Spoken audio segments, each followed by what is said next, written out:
നിങ്ങൾ ശ്രദ്ധിച്ചിട്ടുണ്ടോ എന്നറിയില്ല, ഖുർആനിൽ കാണുന്ന അള്ളാഹ് എന്നുള്ള ഈ വാക്ക് എഴുത്തിൽ എല്ലായിടത്തും ഒരുപോലെയാണെങ്കിൽ കൂടി വായിക്കുന്നത് രണ്ട് രൂപത്തിലായിട്ടാണ് കാണുന്നത്.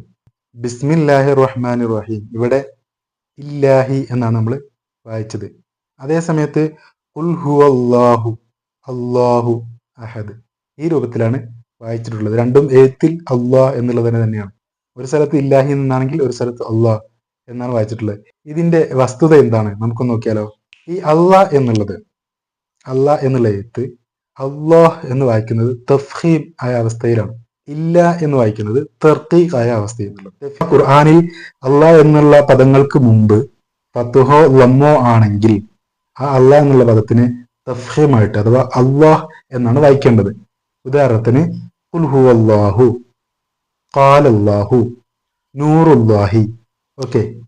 നേരെ മറിച്ച് അള്ളാഹ് എന്നുള്ള പദത്തിന് മുമ്പ് കസ്റാണെങ്കിൽ അവിടെ വായിക്കേണ്ടത് തർക്കീക്കായിട്ടാണ്, അഥവാ ഇല്ലാഹി എന്നാണ് വായിക്കേണ്ടത്. ഉദാഹരണം ബിസ്മില്ലാഹി, സബീലില്ലാഹി. ഓക്കെ, മനസ്സിലായല്ലോ. ഇതുപോലത്തെ ഖുർആൻ ടിപ്സുകൾക്കായിട്ട് ഫോളോ ചെയ്തിട്ടുള്ളൂ.